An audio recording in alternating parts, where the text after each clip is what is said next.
মাননীয় মুখ্যমন্ত্রী শুভেন্দু অধিকারীর নেতৃত্বে পশ্চিমবঙ্গে প্রথমবারের জন্য কোনো বিজেপি সরকার শপথ গ্রহণ করলো এবং সেই শপথ গ্রহণের পরই তিনটে মারাত্মক মারাত্মক সিদ্ধান্ত এই সরকার নিয়ে নিল, যাতে করে এই পশ্চিমবঙ্গে এই যে বিজেপি সরকারটা হয়েছে আগামী 5 বছর ঠিক কোন পথে চলবে সেই রূপরেখা তো স্পষ্ট হয়ে গেলই।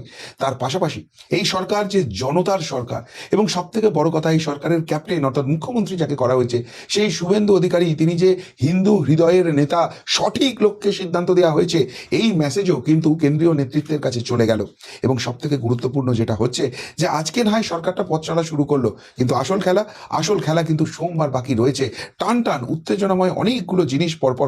দেখুন, প্রথমেই যে কথাটা বলি, গতকালই আমাদের জানিয়েছিলাম যে এই যে সরকার শপথ গ্রহণ নেবে সেখানে আমন্ত্রণপত্র জুটেছিল, যদিও সেই আমন্ত্রণপত্র বিলি নিয়ে অনেকের মধ্যেই অনেক ক্ষোভ বিক্ষোভ রয়েছে, সঠিক পদ্ধতিতে হয়নি, এটা অস্বীকার করার কোনো জায়গা নেই।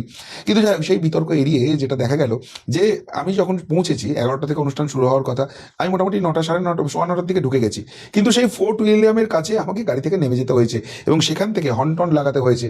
এবং যখন হাঁটছি এতখানি রাস্তা, আমার অন্তত ওই যাত্রাপথে 50 থেকে 60 জন বিজেপির এমএলএর সঙ্গে দেখা হয়েছে, তারাও হর্ন লাগাচ্ছেন। অর্থাৎ অর্থাৎ পুরো রাস্তা চোখড, সাধারণ মানুষ পিল পিল পিল পিল করে আসছে।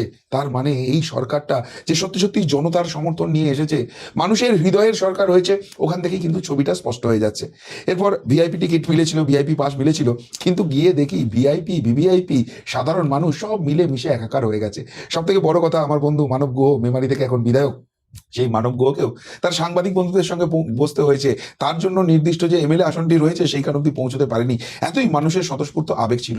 এবার এখানে সব থেকে ভালো ঘটনা যেটা ঘটেছে সেটা হচ্ছে যে ভারতবর্ষের যতগুলো বিজেপি শাসিত রাজ্য রয়েছে বা বিজেপি শরিক দল নিয়ে যেখানে সরকার চালাচ্ছে, প্রায় সকল মুখ্যমন্ত্রী সেখানে উপস্থিত ছিলেন এবং কেন্দ্রের অত্যন্ত গুরুত্বপূর্ণ ভূমিকায় যারা রয়েছেন মন্ত্রী হিসেবে, তাদেরও একটা বড় অংশের মানুষ কিন্তু আজকে উপস্থিত ছিলেন। ফলে তারা যখন আসছিলেন, একটা মানুষের মধ্যে স্বাভাবিকভাবে হই করে তাদেরকে যে সংবর্ধনা দেওয়া, তাদেরকে অ্যাকসেপ্টেন্স, সেটা দেখা যাচ্ছিল। কিন্তু সব থেকে বেশি হই যদি কারোর নামে হয়ে থাকে সেটা হচ্ছে হিমন্ত বিশ্ব শর্মা, মামা আসামের। তিনি যখন এলেন, মানুষ স্বতঃস্ফূর্তভাবে একদম হই হই হই হই করে তাকে বরণ করে নিলেন। এরপর যোগী আদিত্যনাথজি, আমাদের প্রিয় বুলডোজার বাবা, তিনি যখন এলেন, হিমন্ত বিশ্ব শর্মাকে যেভাবে মানুষ আবেগে উচ্ছ্বাসে বরণ করে নিয়েছিলেন তার থেকেও বেশি সেখানে পাওয়া গেল। আর এরপর যিনি এলেন তিনি হচ্ছেন স্বয়ং দেশের প্রধানমন্ত্রী নরেন্দ্র মোদী, যাকে নিয়ে হিন্দুদের আবেগ তো কোন সীমায় যায় সে তো বলার নয়। এবং নরেন্দ্র মোদীজি ওই যে হাত নাড়ছেন, তারপর হাঁটলেন, স্টেজে গিয়ে একদম প্রণাম করা, যেটা পঞ্চাঙ্গ প্রণাম বলে, সেটা তিনি জনার্দনের উদ্দেশ্যে করলেন। মানুষ একদম মানে বিহ্বল হয়ে যাচ্ছে, যে আবেগ বিস্ফোরণ ঘটছে, কানে তালা লেগে যাওয়ার জোগাড় হচ্ছে। কিন্তু এই সমস্ত কিছুকে ছাপিয়ে গেল একটি মাত্র শব্দ। মাননীয় রাজ্যপাল এলেন, এসে তিনি শপথ বাক্য পাঠ করানো শুরু করলেন। আমি, এই শব্দটি তিনি বললেন এবং তারপর মাননীয় মুখ্যমন্ত্রী শুভেন্দু অধিকারী তিনি শুরু করলেন, আমি শুভেন্দু অধিকারী। ব্যাস, জনার্দন তখন বুকে এরকম করে রীতিমতো হাত উঠছে, হো করে যে আওয়াজটা উঠছে, যে ভাইবটা তৈরি হচ্ছে, সেটা যে কত ডেসিবেল, ওখান থেকে একদম কালীঘাট কেন তারও অনেক পরিসীমা বোধহয় ছাড়িয়ে গেছে, এতখানি আবেগ আছে। অর্থাৎ যারা কেন্দ্রীয় মন্ত্রী এসছেন, স্বয়ং প্রধানমন্ত্রী রয়েছেন, স্বয়ং মাননীয় স্বরাষ্ট্রমন্ত্রী রয়েছেন, প্রত্যেকের কাছে মেসেজটা চলে গেল যে একদম সঠিক লক্ষ্যে, অত্যন্ত সঠিক লক্ষ্যে দায়িত্ব দেওয়া হয়েছে।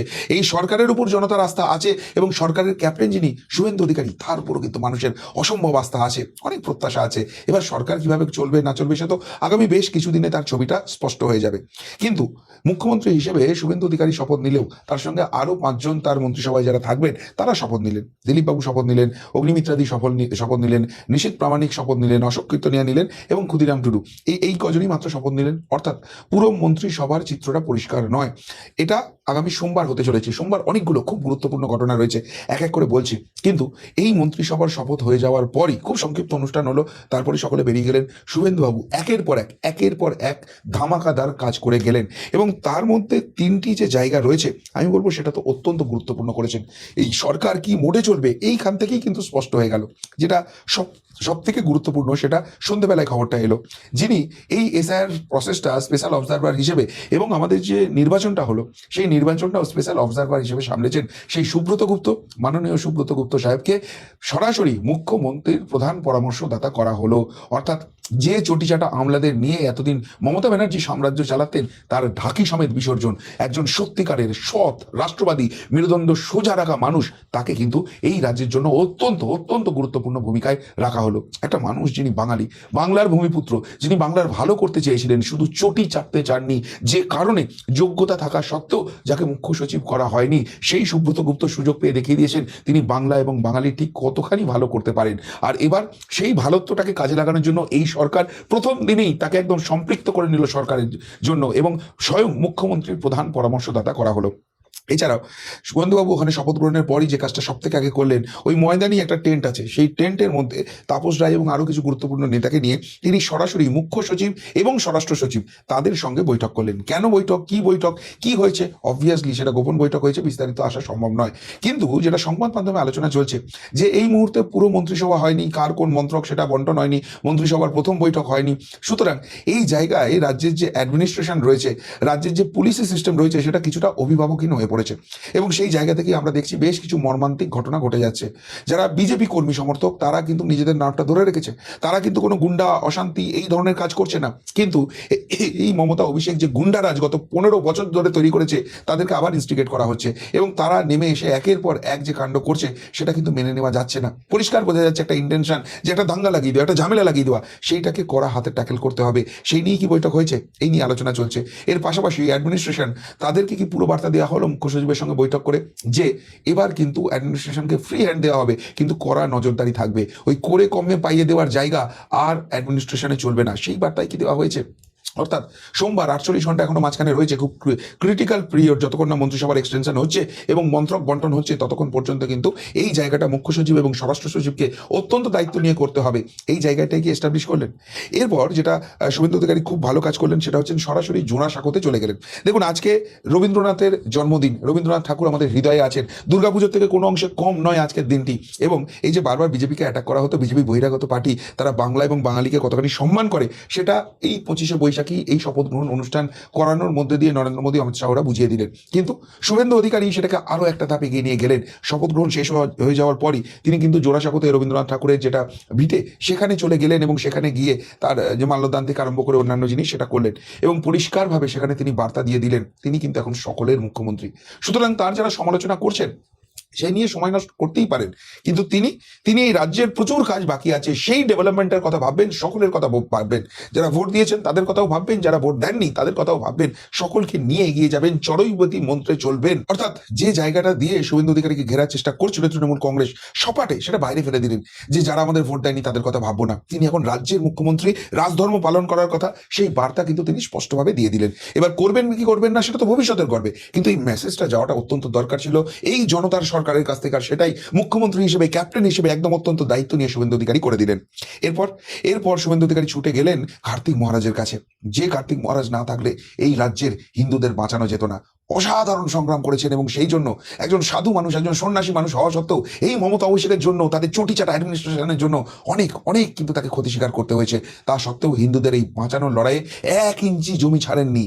স্বামী প্রণবানন্দ মহারাজের যোগ্যতম শিষ্য, এবং সেই জায়গাটা সেটা শুভেন্দু অধিকারীও বুঝছেন যে স্বামী প্রদীপ্তানন্দ মহারাজের কতখানি গুরুত্বপূর্ণ ভূমিকা এই সরকারকে পরামর্শ দেওয়ার ক্ষেত্রে থাকবে, সেটাও কিন্তু এস্টাবলিশ করে দিলেন। এরপর যে আদর্শে আজকে আমরা এখনো ভারতীয় হয়ে আছি, পশ্চিমবঙ্গবাসী হয়ে আছি, সেই ডক্টর শ্যামাপ্রসাদ মুখোপাধ্যায় তার জন্মভিটেতে ছুটে গেলেন। তার ভিটেতে গিয়ে সেখানে মাল্যদান করা, অর্থাৎ শ্যামাপ্রসাদের আদর্শের, শ্যামাপ্রসাদের স্বপ্নের যে বাংলা ছিল, সেই বাংলায় যে থাকবে, সেই পশ্চিমবঙ্গই যে গঠিত হবে, সেই বার্তাটাও কিন্তু ক্লিয়ার হয়ে গেল। এবং তারপর তিনি গেলেন কালীঘাটে, সকালেই দক্ষিণেশ্বরে গিয়েছিলেন, এবং সেই জায়গা থেকে কালীঘাটে যাওয়া হলো। কালীঘাটে গিয়ে সেখানে তিনি পুজো দিলেন। অর্থাৎ হিন্দুত্বের যে বার্তা, নিজ ধর্মে আস্থা, পরে ধর্মে সহিষ্ণুতা, সেই জায়গা যেই সরকার মেনটেন করবে, সেই জায়গাটাও এস্টাবলিশ হয়ে গেল। এবার সব থেকে যেটা গুরুত্বপূর্ণ, যেটা সোমবারের কথা বারবার আপনাদের বলছিলাম, যে সোমবার কি হতে চলেছে। দেখুন, সোমবার যেটা হচ্ছে, প্রথমেই যেটা বললাম যে বাকি মন্ত্রিসভার শপথ। আজকে কেন শপথ হলো না, বিভিন্ন রকম থিওরি সামনে আসছে, কিন্তু এখনো সরকারের তরফ থেকে সেটা নিয়ে ক্লিয়ারিটি কিছু আসেনি। কিন্তু একটা যেটা এক্সপেক্টেড থিওরি বা সকলেই যেটা অ্যাকসেপ্ট করছে, সেটা হচ্ছে যে এই যে মন্ত্রিসভাটা হবে, এটা অত্যন্ত গুরুত্বপূর্ণ। এদেরকে প্রচুর কাজ করতে হবে, এবং কোনো কাজটাকে তারা আগে করব পরে করবো এই জায়গায় নেই, একসঙ্গে প্যারালালি অনেকগুলো সেগমেন্টে তাদের কিন্তু বন্দে ভারত ছোটাতে হবে, প্রচন্ড গতিতে কাজ করতে হবে, কেননা গত 50 বছর ধরে বাংলা অনেক পিছিয়ে গেছে। ফলে এই যে মন্ত্রিসভায় যাদেরকে নিয়ে আসা হবে, এটা অত্যন্ত ক্রুশিয়াল সিদ্ধান্ত, এবং কাকে কোন দপ্তরের দায়িত্ব দেওয়া হবে সেটাও অত্যন্ত ক্রুশিয়াল সিদ্ধান্ত। সেটা এত তাড়াতাড়ি নেওয়া সম্ভব হয়নি, এবং সেই জন্যই আগামীকাল শনিবার এবং রবিবার সেটা ঠান্ডা মাথায় পুরো দল মিলে, পুরো সিস্টেম মিলে পর্যালোচনা করে কেন্দ্রীয় নেতৃত্বের সাহায্য নিয়ে সেটার একটা ফাইনাল ছবি তৈরি করা হবে, এবং সেই মন্ত্রিসভার ছবি শপথ গ্রহণ আগামী সোমবার হতে চলেছে। এবং সেখানেই কিন্তু কার কোন দপ্তর বন্টন হবে সেটাও কিন্তু এনশিওর হয়ে যাবে। এর পাশাপাশি সোমবার আর একটা গুরুত্বপূর্ণ ঘটনা ঘটতে চলেছে। মাননীয় মুখ্যমন্ত্রী শুভেন্দু অধিকারী তিনি সমস্ত জেলার এসপি এবং পুলিশের শীর্ষ কর্তাদের ডেকে নিয়েছেন। তাদের নিয়ে একটা মেগা বৈঠক হতে চলেছে, এবং সেই বৈঠকে কি বার্তা দেবেন, কিভাবে কি চলবে সেটা তো এখনই স্পষ্ট নয়। কিন্তু আবারও এখানে একটা যে অ্যাকসেপ্টেড থিওরি আসছে সেটা হচ্ছে এই যে পুলিশ, এই পুলিশের কিন্তু ভয়ঙ্কর রকম তৃণমূলীকরণ চলে গেছে। এই তৃণমূল যে গুন্ডারা চালাতো সেখানে সব থেকে বড় সহায় ছিল এই পুলিশ। পুলিশের উর্দিতে এদের গুন্ডাগার্দি করতে, আইন বহির্ভূত কাজ করতে বাধ্য করা হতো, যে কারণে এরা এসে একের পর এক অন্যায় করেছে, এবং এদেরকে আদালতে যখন টেনে নিয়ে যাওয়া হয়েছে তখন ঠাস ঠাস ঠাস করে আইনের থাপ্পড় পড়েছে। ফলে মানুষের এই পুলিশের উপর থেকে পুরোপুরি আস্থা উঠে গেছে, সিস্টেমটা পুরো ভেঙে চুরে শেষ হয়ে গেছে। সেই পুলিশের সিস্টেমটাকে কিন্তু ঠিক করতে হবে। পুলিশ যদি ঠিক না থাকে, তাদের যদি ফ্রি হ্যান্ড দেওয়া না হয়, তাদের কর্মদক্ষতাকে যদি কাজে লাগানো না হয়, তাহলে কিন্তু সরকার চালানো, মানুষের এক্সপেকটেশন পূরণ করা অনেকটা ডিফিকাল্ট হয়ে যাবে। এবং সবার আগে এই পুলিশকে মানুষের বন্ধু হিসেবে জায়গাটা এস্টাবলিশ করতে হবে। সুতরাং পুলিশের সিস্টেম নিয়ে কিন্তু একটা বড় জিনিস হতে চলেছে, সেটাও কিন্তু সোমবার হতে চলেছে। এরপর মঙ্গল, বুধ, বৃহস্পতি সেখানেও কিছু ক্রিটিক্যাল কাজ রয়েছে। মঙ্গলবার দিন প্রোটেম স্পিকার, অর্থাৎ এখনো তো মূল স্পিকার সিদ্ধ হয়নি, সুতরাং বাকি কাজটা বিধানসভার কাজ চালানো, সেটা কবে বসা হবে এই সবগুলো সব সিদ্ধান্ত নিতে হবে। তো সব থেকে যিনি অভিজ্ঞ বিধায়ক হন তাকে সেই দায়িত্বটা দেওয়া হয়, তাকে সেই প্রোটেম স্পিকার করা হবে। সেটা গিয়ে রাজভবন, মানে যেটা লোকভবন হয়ে গেছে এখন, সেখানে গিয়ে আর এন রবি স্যারের সঙ্গে কথা বলে সেই জায়গাটাকে ঠিক করে নেবেন। এবং তারপর বুধবার এবং বৃহস্পতিবার এই দুটো দিন বিজেপির যত বিধায়ক রয়েছেন তারা কিন্তু শপথ বাক্য পাঠ করবেন, অর্থাৎ এখন তারা ইলেক্ট হয়ে গেছেন কিন্তু এখনো এমএলএ তে কনভার্ট হননি। এই মন্ত্রগুপ্তির শপথ নেওয়ার পরই তারা কিন্তু বিধায়ক হিসেবে অ্যাক্টিভ হবেন। তারা নিজেদের নামে প্যাড ছাপাতে পারবেন, মানুষের যে জনসভার কাজ সেইটা করতে পারবেন। অর্থাৎ এই সরকার কিন্তু একটা সেকেন্ডও সময় নষ্ট করতে রাজি নয়। তাই তড়িৎ গতিতে যে প্রোটোকলগুলো আছে সেগুলোকে তারা মেনটেন করতে চাইছে, সেগুলোকে কমপ্লিট করতে চাইছে। এবং তারপর বৃহস্পতিবারের মধ্যে এটা কাজ শেষ হয়ে গেলেই, বৃহস্পতিবার রাত থেকে বা শুক্রবার সকাল থেকেই সমস্ত বিধায়ককে কিন্তু ঝাঁপিয়ে পড়তে হবে। তাদেরকে কিন্তু এই ডেভেলপমেন্ট করতে হবে, সোনার পশ্চিমবঙ্গ গড়ার যে স্বপ্ন দেখিয়ে তারা ক্ষমতায় এসছেন সেটাকে ফুলফিল করতে হবে। সেইটা করার জন্য তারা কিন্তু তড়িৎ গতিতে এগোচ্ছেন। অর্থাৎ সব মিলিয়ে কিন্তু একটা পজিটিভ ভাইবস এই যাত্রাটা শুরু হলো, যেটা মানুষের এক্সপেকটেশন ছিল যে এই যে বিপুলভাবে ভোট দিচ্ছি, এই সরকার গঠনমূলক কাজ করুক, সেটা কিন্তু প্রতি ছত্রে ছত্রে প্রমাণিত হয়ে যাচ্ছে। এক, জনতার সমর্থন রয়েছে। দুই, এই সরকারের যিনি ক্যাপ্টেন, যিনি মুখ্যমন্ত্রী, তার উপরে জনতার ভরসা রয়েছে। তিন, মন্ত্রিসভা নিয়ে কোনো হারাকিরি নয়, একদম সিস্টেমেটিক ওয়েতে সেটাকে ভাবনা চিন্তা করে সেটাকে এস্টাবলিশ করা, সেই জায়গাটাকে তারা এনশিওর করছেন। মন্ত্রক বন্টন নিয়ে অনেক অনেক সাহসী সিদ্ধান্ত হয়তো হবে, কিন্তু সেটা ওই হটকারিতার মধ্যে দিয়ে নয়, ভাবনা চিন্তা করে পুরোপুরি প্ল্যান করে সেটাকে এগোনো হচ্ছে। পুলিশের সিস্টেম নিয়ে ভাবনা চিন্তা চলছে। মাঝখানে যে 48 আওয়ার্সের একটা ভ্যাকেন্ট পিরিয়ড রয়েছে সেটাকে হ্যান্ডেল করার জন্য অ্যাডমিনিস্ট্রেশন এবং পুলিশ অ্যাডমিনিস্ট্রেশন তাদেরকে অ্যাক্টিভেট করে দেওয়া হচ্ছে।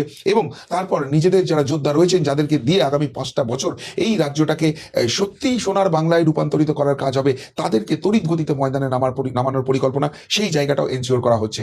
সব মিলিয়ে একটা কথাই বলতে পারি, অত্যন্ত পজিটিভ ভাইবসে শুরু হলো, জনতার দিক থেকেও সরকারের দিক থেকেও। এবং দুদিক থেকেই যদি শুভকামনা থাকে, দুদিক থেকেই যদি এই বন্ধনটা থাকে, একে অপরের প্রতি রেসপেক্টটা থাকে, তাহলে সেই সরকার সত্যিই জনতার জন্য কাজ করবে, এই এক্সপেকটেশন রাখা যেতেই পারে। আর সেটাই, সেই ছবিটাই কিন্তু আজকে দিনের শেষে স্পষ্ট হয়ে গেল।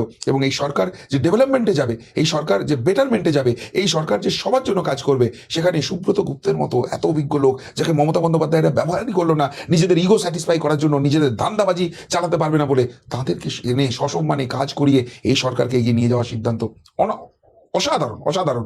এই সরকার পজিটিভ মোডে আছে, সেটা ক্লিয়ার হয়ে যাচ্ছে। কি বলবেন আজকে সারাদিনে শুভেন্দু অধিকারী, মাননীয় মুখ্যমন্ত্রী, পশ্চিমবঙ্গ রাজ্য সরকার, তার এই ভূমিকা নিয়ে, সামগ্রিকভাবে ভারতীয় জনতা পার্টি যারা এই রাজ্যে অবশেষে ডাবল ইঞ্জিন সরকার করে ফেললো, তার ভূমিকা নিয়ে, এবং এই রাজ্যের জনতা জনার্দন যাদের রায়ে এই অসাধ্য সাধন হলো, তাদের এই সরকারের প্রতি আস্থার এই যে ছবিটা দেখানো, সেই নিয়ে যদি কিছু বলার থেকে অবশ্যই কমেন্ট বক্সে কমেন্ট করে জানাবেন। এমনকার মতো এখানেই শেষ করলাম। ফেরত আসছি নতুন প্রতিবেদন নিয়ে খুব তাড়াতাড়ি। ভালো থাকবেন, সাথে থাকবেন, পাশে থাকবেন। নমস্কার।